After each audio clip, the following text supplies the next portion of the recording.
3억 6천만 년 전, 땅이라는 미지의 세계로 첫 발을 들여놓은 용감한 동물이 있었습니다.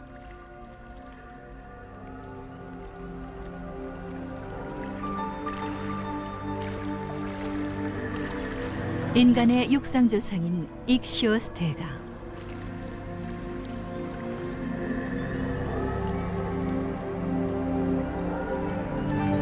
바다에서 태어난 생명체에게 있어 육지는 도저히 버틸 수 없는 잔인한 곳이었습니다. 하지만 익시오스테가는 많은 장애물을 극복하고 땅으로 향했습니다.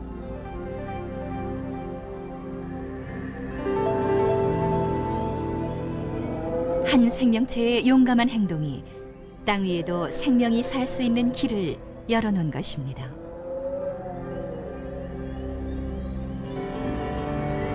그리고 그 첫 발자국 뒤에는 1억 년도 넘게 걸린 어류의 진화 이야기가 숨어 있습니다.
지구상에 생명이 나타난 건 40억 년 전. 이제 우리는 지구를 떠나 우주를 탐험할 준비가 되었습니다. 하지만 외계로 나간다는 것은 그저 간단하고 쉬운 일만은 아닙니다. 우리가 땅 위에서 살 수 있는 건 공기와 물이 있기 때문입니다. 그러므로 지구를 떠날 때 공기와 물을 가지고 가지 않으면 곧 죽고 말 것입니다. 예를 들어 우주복은 지구의 축소판입니다. 우주 공간에서 살아남으려면 우리는 그런 우주복처럼 지구 환경을 만들어 그 안에 들어가 있어야 합니다. 바다에서 태어난 생명체가 육지로 올라오는 것도 우리가 우주에 나가는 것 못지않은 도전이었을 것입니다. 지구 전체의 동물 중 육상 동물이 차지하는 비율은 겨우 4분의 1밖에 되지 않는다고 알려져 있습니다. 생명체에게는 바다가 훨씬 편안한 서식지이기 때문입니다. 하지만 3억 6천만 년 전 어느 날 우리 조상은 육상 환경의 어려운 장애물을 극복하고 정착하는 데 성공하였습니다. 우린 우주로 나갈 때 여러 가지 보호 장비를 착용합니다. 하지만 우리 조상은 잔인한 육상 환경에서 살아남기 위해서 필요한 보호 장비를 자신의 몸 안에 만들어야 했습니다. 그건 어떤 보호 장비였을까요?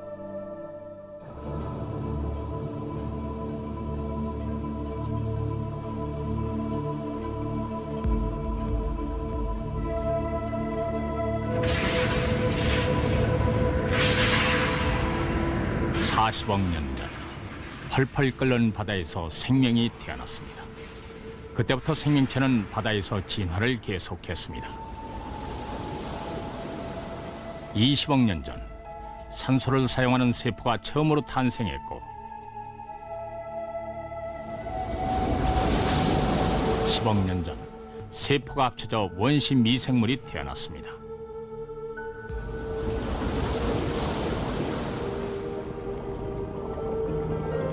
점차 여러 가지 모양과 형태의 생명체가 나타나기 시작했고 오늘날 지구상에 사는 모든 동물의 원형을 이루었습니다.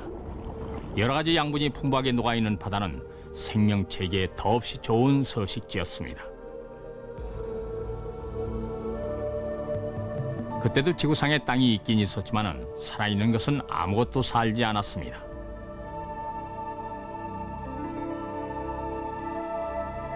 바다는 생명으로 넘쳐 흐르는 반면 땅은 단지 불모지였을 뿐입니다.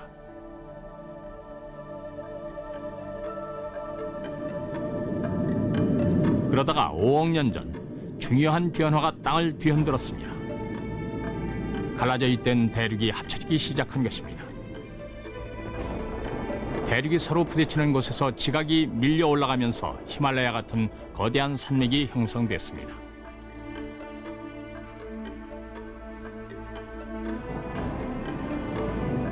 산맥이 대기의 순환을 방해하여 구름이 생기고 따라서 비가 내립니다.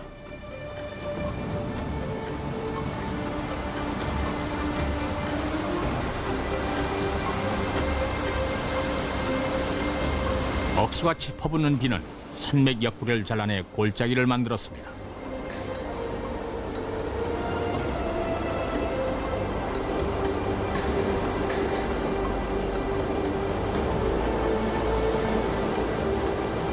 엄청난 양의 빗물이 함께 모여 폭이 수백 킬로미터나 되는 큰 강을 이루었습니다.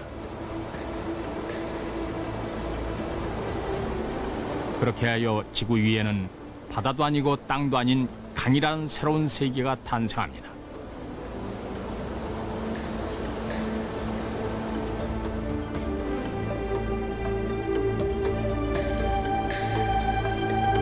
이 강이 용감하게 육지로 올라온 우리 조상의 생활에서 아주 중요한 역할을 하게 됐습니다.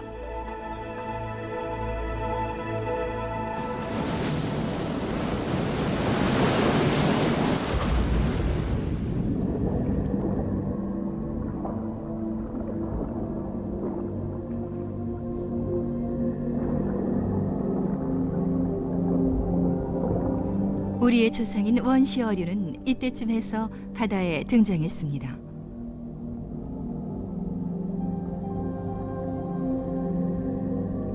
물고긴 물고기지만 지느러미가 없어 자유롭게 헤엄칠 수가 없었습니다. 아란다스피스는 해저에서 조용하게 살았던 것으로 믿어지고 있습니다. 진흙바닥에서 캐낸 미생물을 먹으며 살았습니다.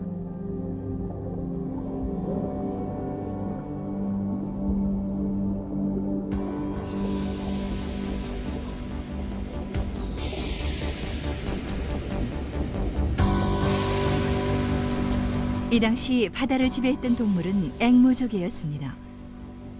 딱딱한 껍질을 가지고 있었으며 헤엄을 잘 쳤습니다.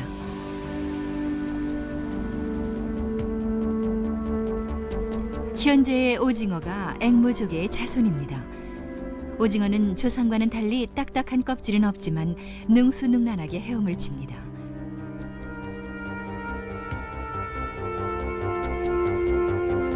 재빨리 몸을 움직여 물고기를 잡고는 강한 턱으로 물고기를 으스러뜨립니다.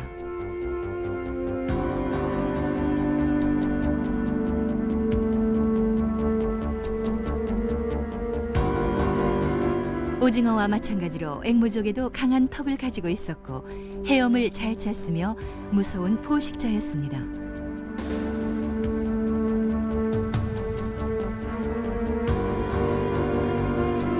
몸 길이도 10cm밖에 안 되고 헤엄도 잘 못 치는 작은 물고기는 끊임없이 앵무조개의 위협을 받아야 했습니다.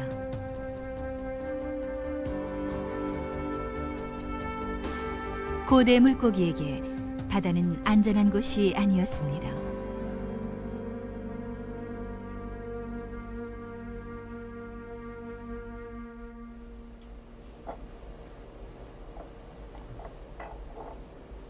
고대 생물을 연구하고 있는 워싱턴 대학의 피터 더글러스 박사는 물고기가 앵무조개를 피해 담수라는 새로운 세계로 도망갔다고 믿고 있습니다.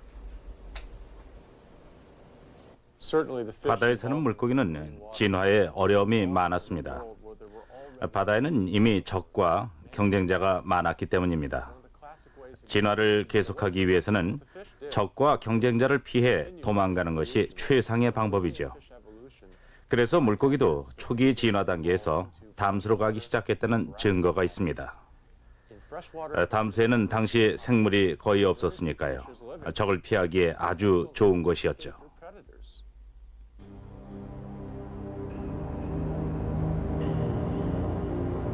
거대한 강이 바다로 흘러들어가고 있습니다.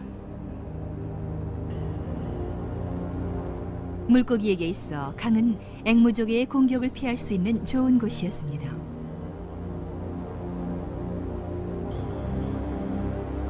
하지만 강에 들어가는 게 쉽지는 않았습니다. 해수와 달리 담수는 소금기가 전혀 없습니다. 바다 생물에게 있어서 염도의 변화는 치명적인 것으로 즉각적인 죽음을 가져옵니다.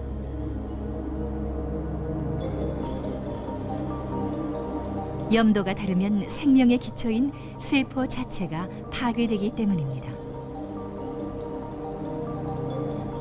이것은 바닷물에 사는 집신벌레입니다.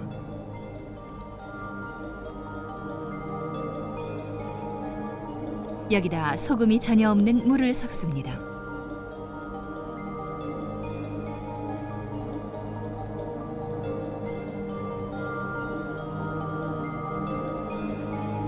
그러자 세포막이 터지면서 세포가 파괴되었습니다. 주변의 물이 염도가 높은 세포 안으로 침투하기 시작합니다. 물이 들어오면서 세포가 부풀고 결국 터집니다.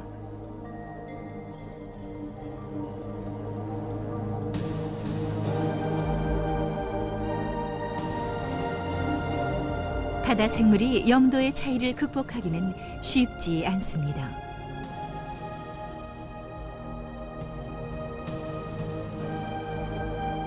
담수는 물고기에게 매력적인 피난처이긴 했지만 동시에 위험 부담도 상당히 컸습니다.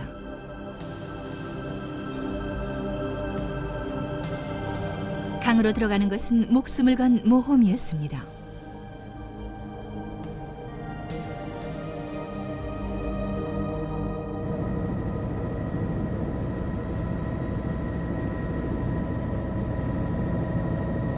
미국 캘리포니아주 데스밸리, 세계에서 가장 건조한 곳 중에 하나입니다. 하지만 4억 년 전, 이곳은 넓이가 500m도 넘는 거대한 강이 바다로 흘러들어가던 곳이었습니다. 여기서 담수로 올라온 최초의 물고기 화석이 발견되었습니다. 가장 오래된 물고기가 출현한 지 6천만 년이라는 엄청난 세월이 흐른 다음이었습니다.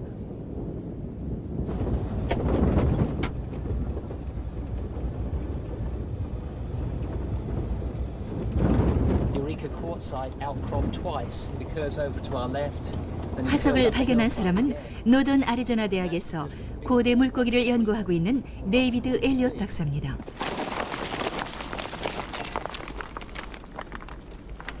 데스밸리를 가로질러 흐르던 강이 쌓아놓은 엄청난 흙과 모래가 이 퇴적층을 형성했습니다.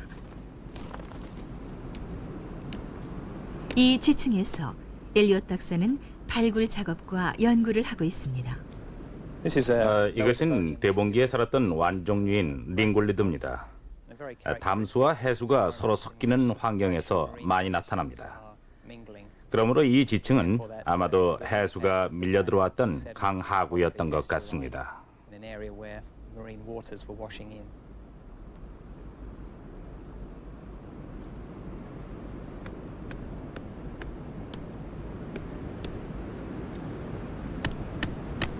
엘리엇 박사는 링골리드가 발견된 곳에서 물고기 화석을 발굴했습니다.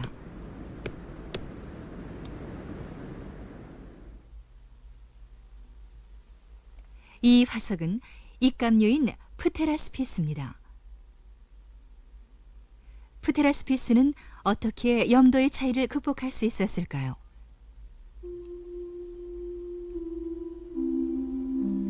프테라스피스는 길이가 약 20cm 정도며 머리는 투구 같은 단단한 뼈로 덮여 있고 몸에는 원시적인 비늘이 덮여 있습니다. 투구 같은 뼈와 비늘이 물이 몸 안에 들어가는 것을 막아줍니다.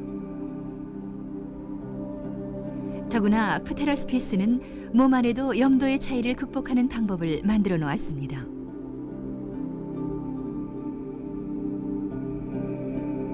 표피를 통해 들어오는 물은 투구와 비늘로 막을 수 있습니다. 하지만 아가미로 호흡할 때 들어오는 물은 막을 수가 없어 상당한 물이 몸 안으로 들어오게 됩니다. 그러자 프테라스피스는 신장을 강력한 펌프로 개발해 외부의 물이 혈관 안으로 들어오는 것을 막았습니다. 그런 식으로 하여 염도의 차이를 극복했습니다.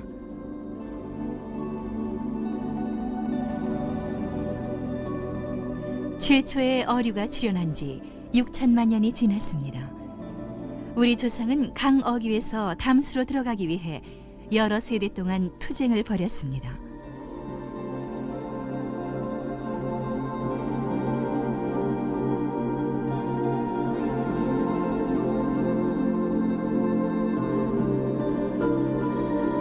그러다 마침내 프테라스피스는 자신의 생리를 받고 담수의 세계로 들어갈 수 있게 되었습니다.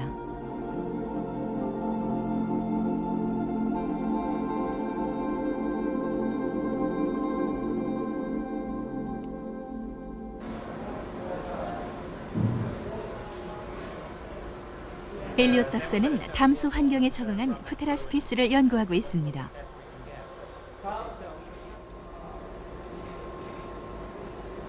프테라스피스의 몸은 현재의 물고기와 같은 유선형을 가지고 있었고 따라서 빨리 헤엄칠 수 있었습니다.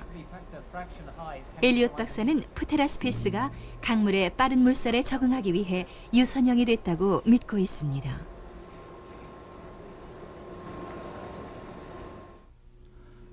많은 동물이 염도 및 여러 다른 환경의 차이를 극복하지 못합니다. 적응할 수 있는 동물은 몇 가지 되지 않습니다. 특히 물고기는 환경 변화를 이겨내질 못합니다. 그리고 만에 사는 바다 물고기는 담수의 유입으로 생명을 잃는 일이 많습니다. 이런 환경 변화가 프테라스피스에게는 많은 도움이 되었던 것 같습니다. 포식자가 될지도 모르는 물고기가 들어올 수 없었기 때문입니다. 그리고 아마도 담수 속에는 양분도 많아서 먹이 걱정을 하지 않았을 것입니다. 바다에서 강으로 생명의 새로운 무대가 펼쳐집니다. 이때쯤에서 물가 주변에 식물이 나타나기 시작했습니다.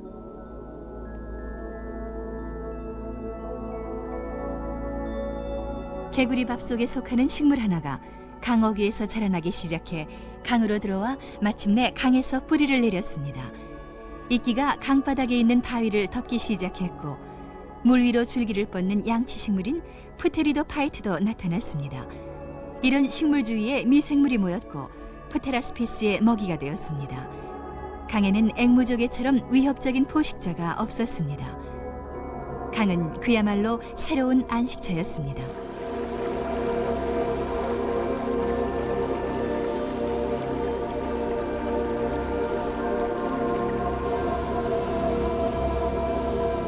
담수 서식지는 바다와 달리 빠른 물살과 폭포 같은 복잡한 환경을 가지고 있습니다. 그리고 강물이 모여 호수와 늪지를 이루기도 합니다. 고대 물고기는 그러한 서식지에서 다양하게 진화하였습니다.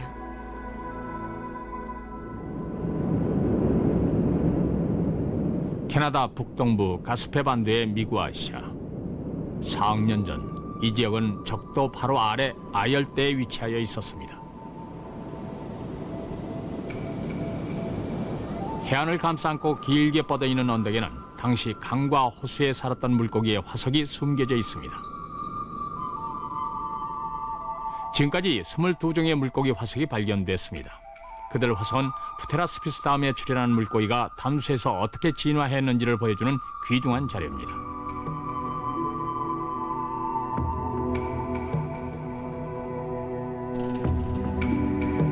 이 물고기는 프테라스피스를 닮았습니다.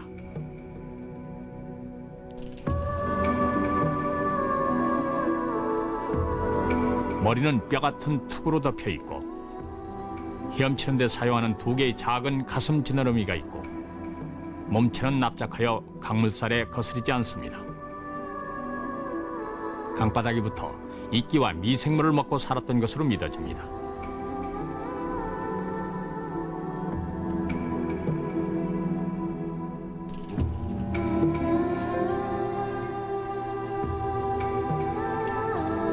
이 물고기 머리의 모양은 거북이의 껍질을 닮았습니다. 그리고 길고 가는 지느러미가 머리 뒤에서 쭉 자라나고 있습니다. 이 이상한 모양을 가진 지느러미의 목적은 무엇이었을까요?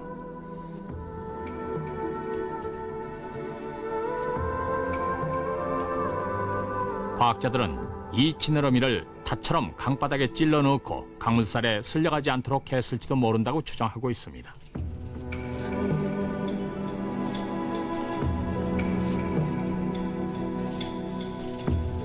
턱과 날카로운 이빨을 가진 육식 물고기도 출현했습니다. 강바닥에서 미생물을 먹고 사는 물고기만 있었던 것은 아닙니다. 다른 먹이를 찾아서 더 빠른 속도로 헤엄치기 위해 애를 쓰는 물고기도 진화하기 시작했습니다.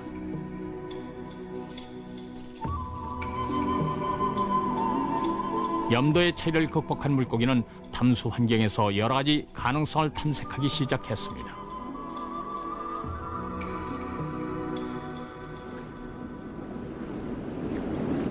미구아시아에 있는 30m 높이의 퇴적층에는 2천만 년에 걸친 어류 진화의 역사가 새겨져 있습니다.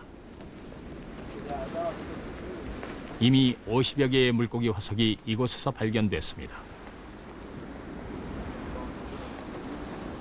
그 중에는 지금까지 발견된 물고기와는 전혀 다른 특이한 물고기도 있습니다.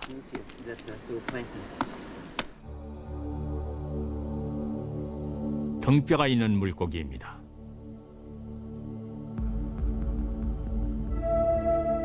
그때까지 외골격이 있는 물고기는 발견됐지만 몸 안에 단단한 뼈가 있는 물고기는 이것이 처음이었습니다. 케이럴레피스, 등뼈가 있는 최초의 물고기로 3억 9천만 년 전에 출현했습니다.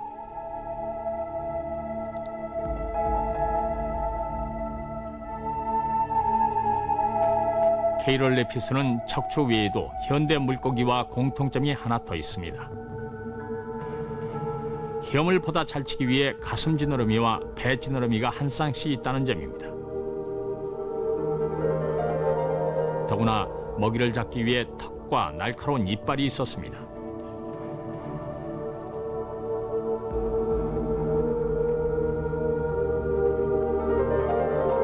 등뼈가 생김으로써 케이럴레피스는 강한 근육이 발달했고 따라서 빠르고 힘있게 헤엄칠 수 있게 됐습니다.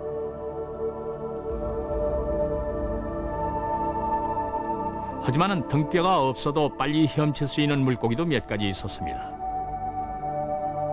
그렇다면 왜 갑자기 등뼈가 생겨난 것일까요? 이 문제가 과학자에게는 커다란 수수께끼였습니다.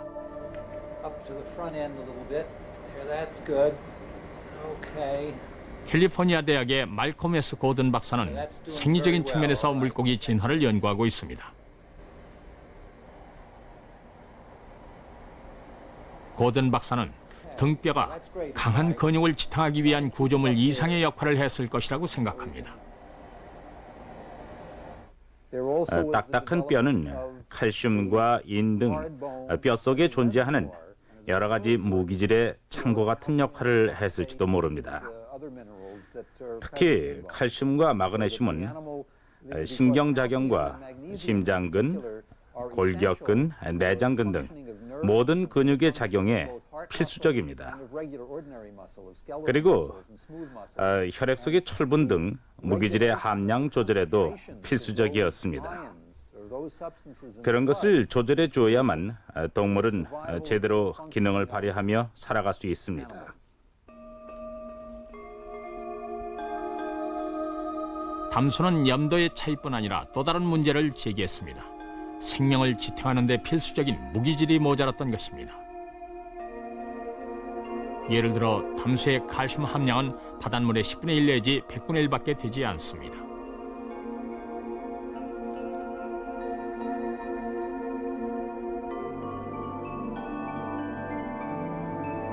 이것은 심장을 움직이는 근육세포입니다.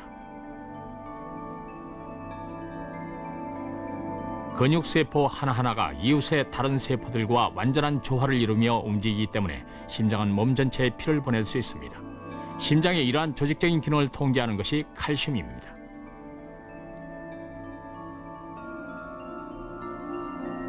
근육세포를 칼슘이 전혀 없는 배양액에 넣어봅니다. 즉각 움직임을 멈춥니다. 마찬가지로 생명도 칼슘이 없이는 한순간도 유지될 수 없습니다. 고든 박사는 담수에 모자란 칼슘을 보충하기 위해 몸 안에 뼈가 생겼다고 믿고 있습니다.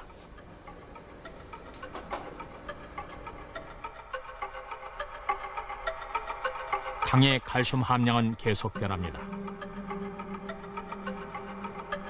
칼슘량이 많아지면 뼈 안에 칼슘을 저장했다가 칼슘량이 적어지면 뼈에서 필요한 칼슘을 내줍니다.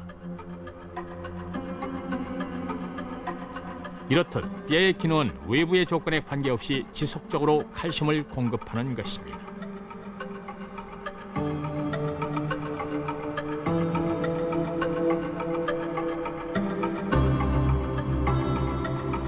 겉으로는 단단해 보이지만 뼈는 실제로 계속 움직이고 있습니다.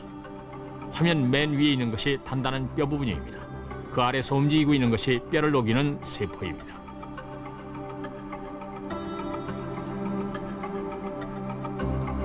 이 세포가 단단한 뼈를 녹이면 칼슘이 혈관을 통해 몸 구석구석으로 공급됩니다.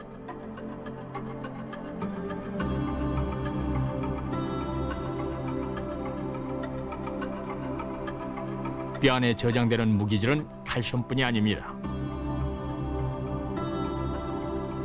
뼈에는 마그네슘, 인, 황, 아연, 철 등 생명에 필수적인 무기질이 들어 있습니다.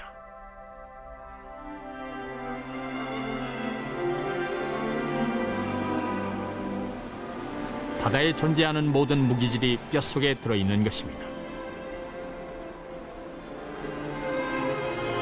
바다는 생명을 생성시켰고 길러냈습니다. 바다에는 생명의 필수적인 소중한 물질이 녹아 있습니다.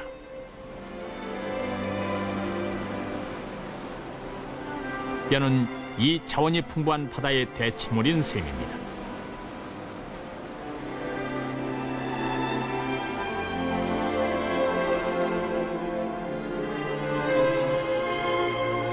케이롤레피스는 뼈의 형태로 몸 안에 바다를 만들어냈습니다.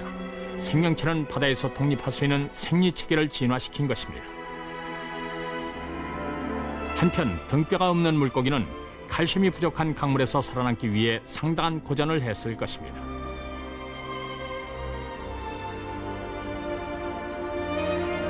어떤 물고기는 계속 강에서 버텼고 어떤 물고기는 고향인 바다로 돌아갔습니다. 하지만 많은 물고기가 멸종했습니다.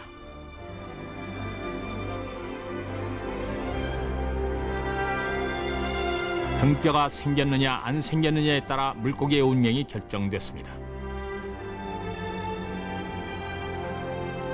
그리고 케이롤레피스는 담수의 제왕으로 군림했습니다. 후에 케이롤레피스의 자손은 바다까지 진출하여 영역을 넓혀나갔습니다.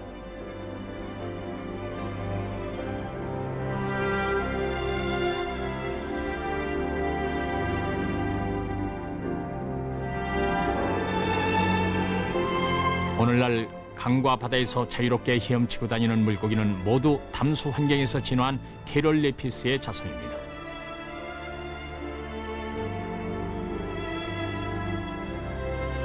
우리 육상 동물이 가지고 있는 척추도 케이롤레피스로부터 물려받은 것입니다.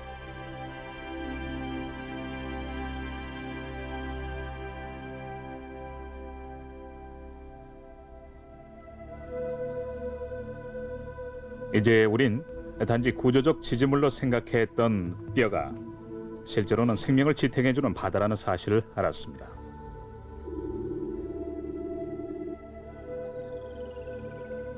우리의 조상은 담수에서 진화한 여러 기능을 합하여 새로운 구조를 만들어냈습니다. 뼈는 바다에 존재하는 여러 무기질의 창고입니다. 만일 강에 칼슘이 적으면 뼈 안에 있는 칼슘이 녹아나오고 신장은 혈관 안에 칼슘의 양을 일정하게 유지하는 기능을 합니다. 뼈를 바다의 대체물로 이용하는 이러한 구조를 개발하기까지는 많은 시행착오가 있었습니다. 어떤 물고기는 바다로 돌아갔고 어떤 물고기는 멸종했습니다. 강은 생명의 시험대였습니다.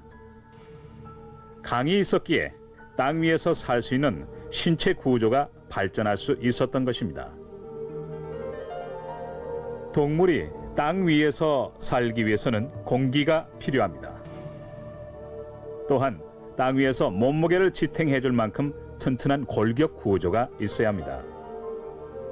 담수 환경은 그 같은 요구에 맞는 구조를 발전시키는 데 있어 중요한 역할을 했습니다.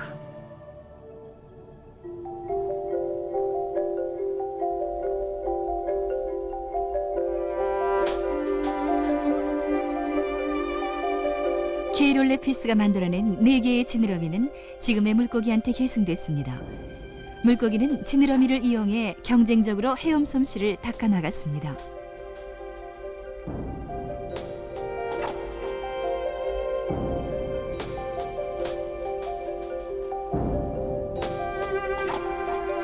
하지만 케이롤레피스와 비슷한 시기에 출현한 한 물고기는 다른 물고기와 전혀 다른 길을 택했습니다.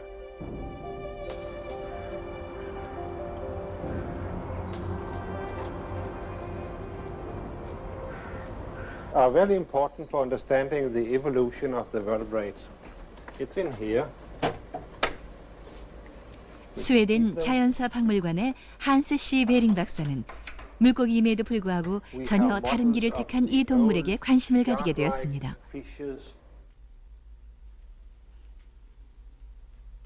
이것은 유세노프테론이라는 물고기의 화석입니다. 케이롤레피스와 마찬가지로 유세노프테론도 등뼈를 가지고 있습니다. 하지만 지느러미의 구조는 케이롤레피스를 비롯해 다른 물고기와 전혀 다릅니다. 4개의 지느러미 각각마다 손가락 같은 뼈가 7개씩 붙어 있습니다. 베링 박사는 이 유세노프테론이 육상 동물의 직계 조상이라고 믿고 있습니다. 하나, 둘, 셋, 넷, 다섯. 우리 인간의 5손가락처럼 5개입니다. 그리고 여기 하나, 또 여기 하나가 더 있습니다. 모두 합하여 7개입니다. 아이가 태어나기 전 어린 태아일 때는 엄지손가락 앞에 1개가 더 있고 새끼손가락 뒤에 1개가 더 있습니다. 그 손가락 2개는 아직도 여기 피부 아래에 있습니다. 인간이 어디선가 진화를 했다면 아마 여기서 진화했을 겁니다. 유세노프테론이 인간과 대부분의 네발 동물의 진화와 관계가 있다고 생각합니다.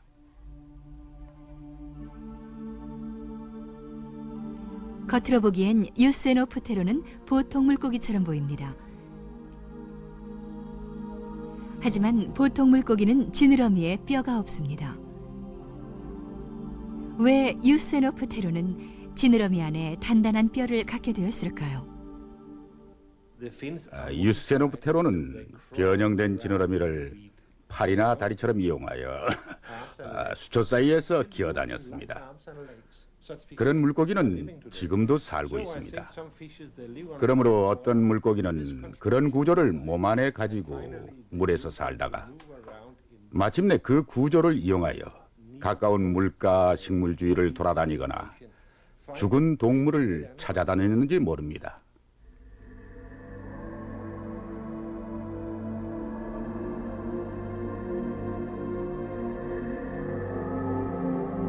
유세노프테론은 수초가 많은 호수와 강바닥에 살았습니다. 이런 환경에서는 헤엄을 잘 칠 수 있는 낭창낭창한 지느러미보다는 빽빽한 수초를 밀어버릴 수 있는 강한 지느러미가 실용적이었을 거라고 베링 박사는 생각하고 있습니다. 유세노프테론이 수초에 숨어 먹이를 기습할 순간을 기다리고 있습니다.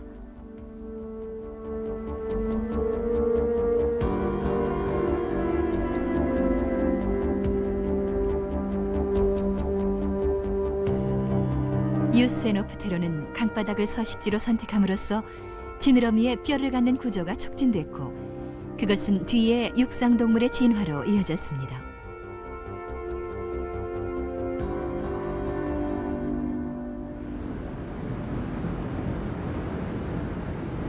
열대우림이 빽빽하게 들어차 있는 남아메리카의 아마존.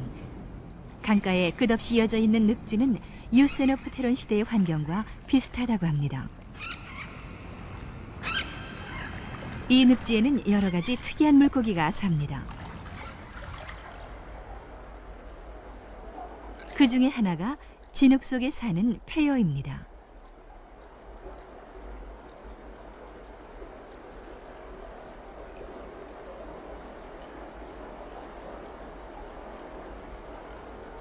페어는 공기 호흡을 합니다. 이 페어는 아가미뿐만 아니라 공기 호흡을 위한 허파도 가지고 있습니다.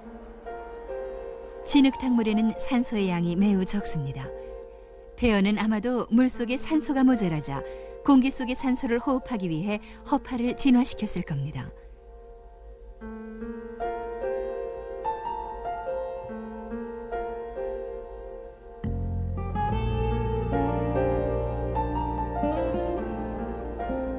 유스에노프테론이 살았던 강과 호수는 가끔 수초가 썩으면 산소가 부족했습니다.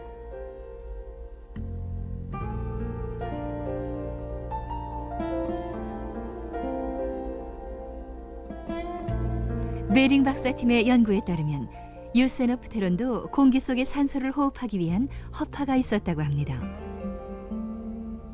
공기 호흡이 수초가 가득 찼던 강과 호수에서 이미 시작된 것입니다.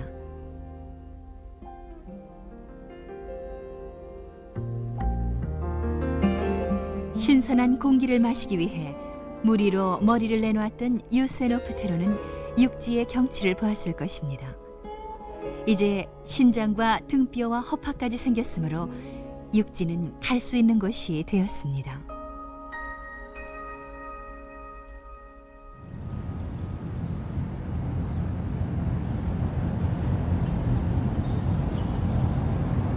최초의 네발 동물은 유스에노프테론보다 1000만 년 뒤에 출현했습니다. 그 화석이 스코틀랜드의 엘진 숲에서 발견됐습니다.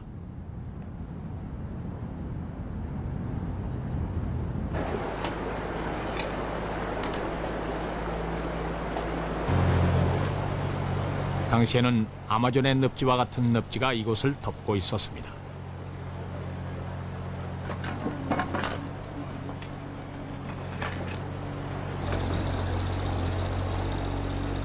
이곳에서 영국 자연사박물관 퍼 에릭 엘버그 박사의 지휘 아래 화석 발굴이 계속되고 있습니다. 엘버그 박사는 최초의 네발 동물이 어떤 모습이었으며 왜 그리고 어떻게 지느러미에서 다리가 진화했는지 연구하고 있습니다. 지금까지 발견된 화석의 수는 14개에 불과합니다. 각 화석이 신체 어느 부분인지 알아내기 위해 세밀하게 분석하고 있습니다.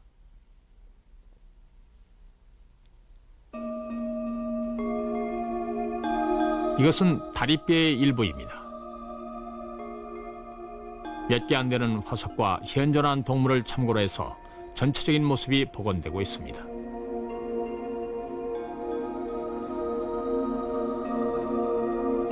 두개골의 크기와 모양은 턱뼈를 기준으로 하고 있습니다.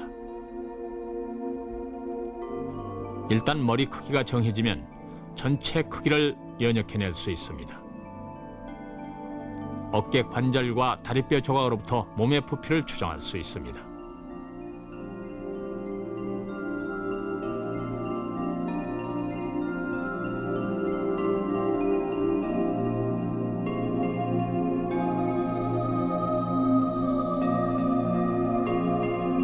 이것이 그런 식으로 복원된 세계 최초의 네발 동물입니다. 몸 길이는 1.5m이고 모습은 큰 도롱뇽과 비슷합니다. 이 다리로 정말 땅 위를 걸어 다녔을까요? 다리가 생긴 이유는 아주 얕은 물 속에서 살았기 때문이 아닌가 합니다. 그런 환경에서 움직이는 데는 지느러미보다 다리가 더 좋습니다. 이 최초의 네발 동물은 아가미와 꼬리 지느러미 등 수상 동물의 특징을 그대로 가지고 있었습니다. 따라서 다리가 생긴 게 땅 위를 걸어다닐 목적이었던 것 같지는 않습니다. 땅 위에서 잠깐씩 산책을 했을지는 모르지만은 그보다는 얕은 물에서 걸어다니기 위해서였을 것입니다.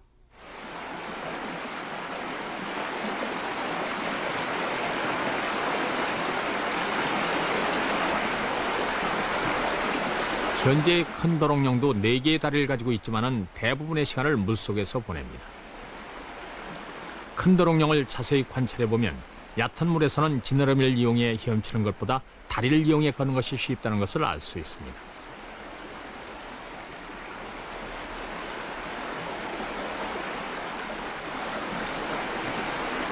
큰 도롱뇽은 빠른 동작으로 물고기를 잡아먹습니다.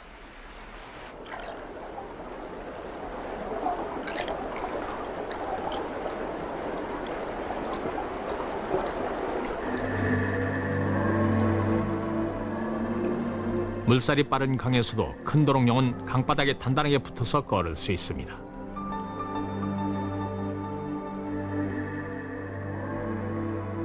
네 다리는 땅 위가 아니라 물 속에서 걷는 데 필요한 것입니다. 물의 부력이 없이는 이러한 다리로는 몸무게를 지탱할 수가 없습니다. 물에서 나와 땅 위의 직접적인 중력을 이겨내기 위해서는 더 튼튼한 골격 구조가 필요합니다.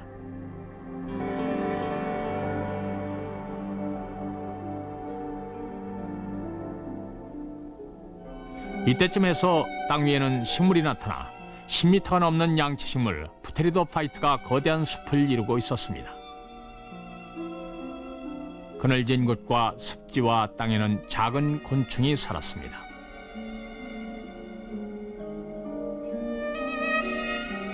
땅은 이미 녹색의 풍경으로 변해갔습니다.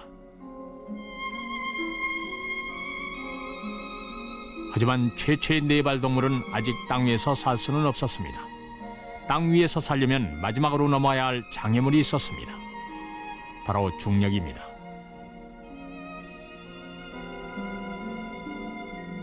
중력의 문제를 해결하기 위해 우리 조상은 어떤 방법을 생각해냈을까요?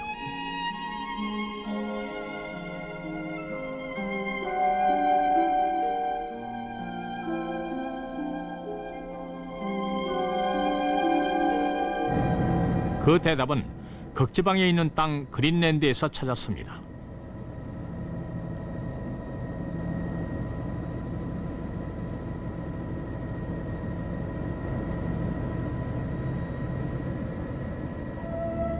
이것은 최초의 네발 동물이 나온 지 1000만 년 후에 출현한 이시오스테가입니다.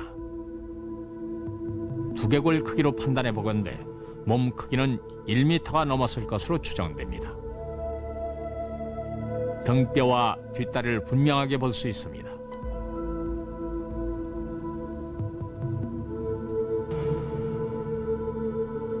그리고 두꺼운 손가락뼈와 단단한 골격 구조를 가지고 있습니다.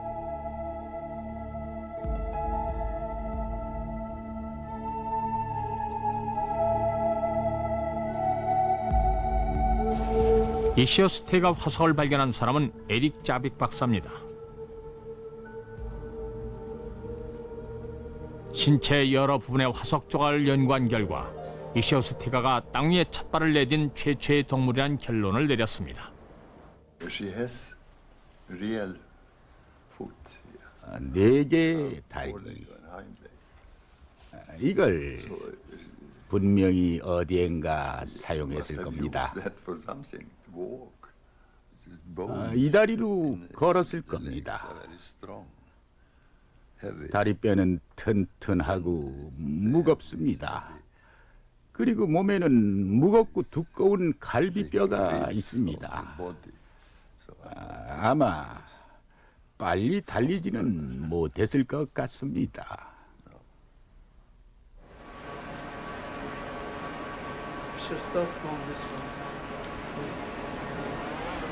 엑시오스테가의 구조에 대해 좀 더 알아보기 위해 우리는 GK의대의 스즈키 나오미 박사에게 자세한 분석을 의뢰했습니다. 엑시오스테가의 두개골 화석 조각을 엑스레이 CT 촬영을 하여 입체로 복원했습니다.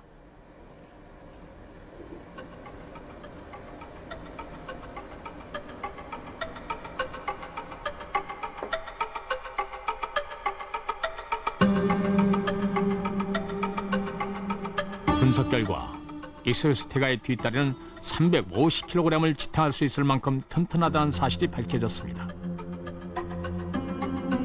또한 관절과 다리는 다리를 앞뒤로 뻗을 수 있게 충분히 공간이 있도록 구성되었음도 알게 됐습니다. 더구나 엑시오스테가는 최초로 척추 주변의 지지대 같은 골격 구조를 발전시켰습니다. 사실 이 갈비뼈 같은 지지대가 진정한 의미의 육상 생활을 가능하게 했습니다.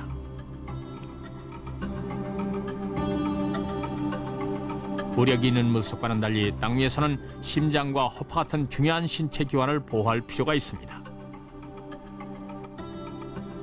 동물이 누워 있을 때도 그 같은 기관을 항상 지지하고 보호하는 역할을 하는 것이 갈비뼈입니다. 주요 기관을 보호하는 갈비뼈가 생김으로써 엑시오스테가는 마침내 중력을 이겨내고 땅 위를 자유롭게 오갈 수 있는 신체 구조를 갖게 됐습니다.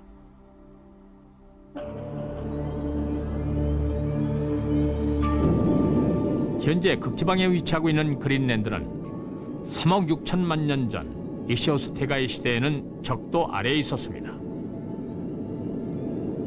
지금과는 달리 당시 온대지방은 짙푸른 숲으로 뒤덮여 있었습니다.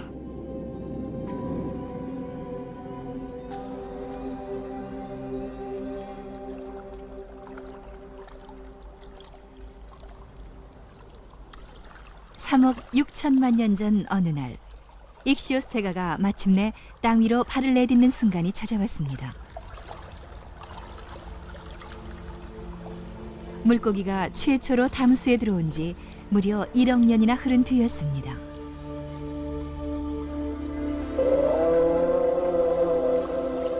담수 환경은 육상 생활에 필요한 여러 가지 신체 구조가 진화하는 데 도움이 됐습니다.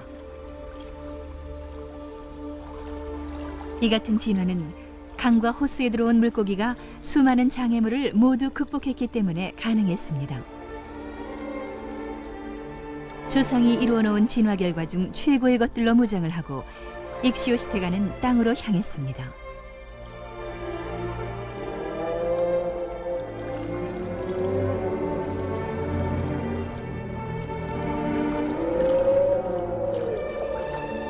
엑시오스테가의 뼛속에는 바다가 들어있었습니다.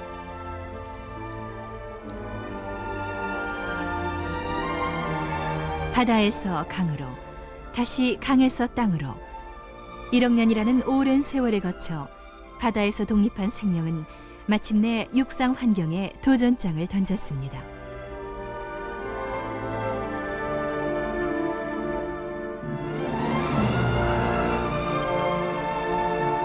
엑시오스테가의 위대한 첫 발걸음이 인간에까지 이르는 육상 동물 진화의 문을 열었습니다.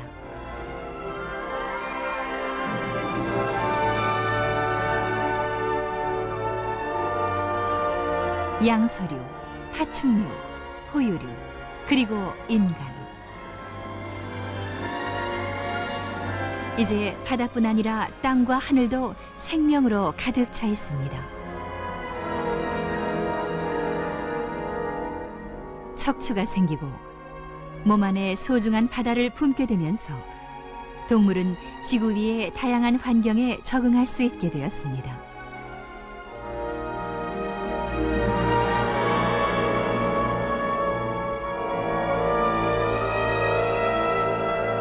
출생의 과정을 통해 우리 인간은 바다에서 땅으로 나온 생명 진화의 역사를 되풀이합니다.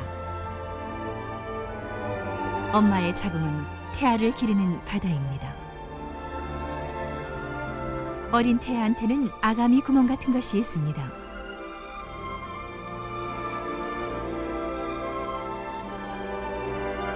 손과 발은 처음에는 지느러미처럼 보입니다.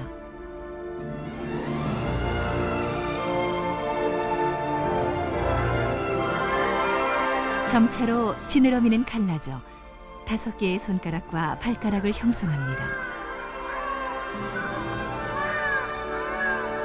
신생아가 출생 시 우는 건 호흡의 증거이며 생명이 바다에서 땅으로 올라온 바로 그 순간을 의미합니다.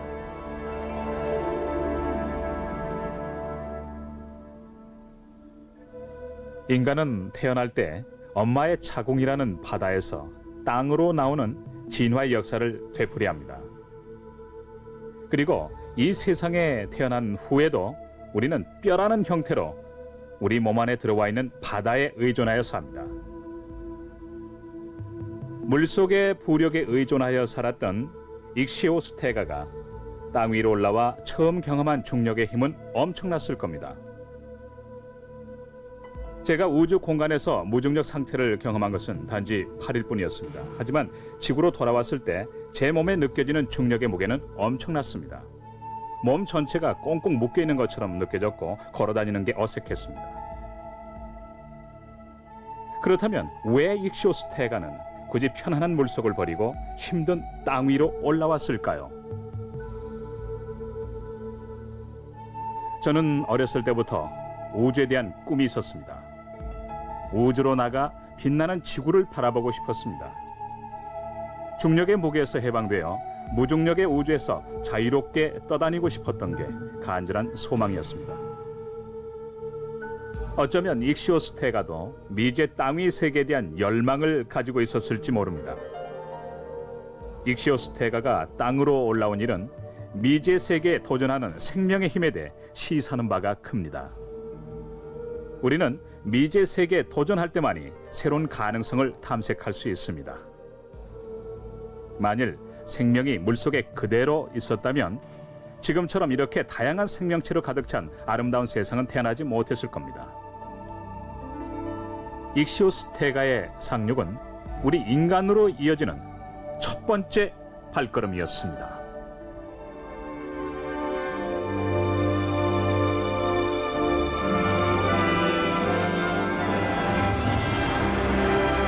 익시오스테가의 후손인 우리 인간도 미지의 세계에 도전하는 신비한 힘을 가지고 있을까요?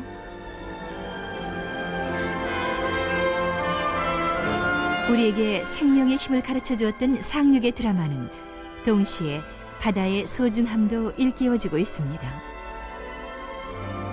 바다는 바로 생명을 길러낸 고향인 것입니다.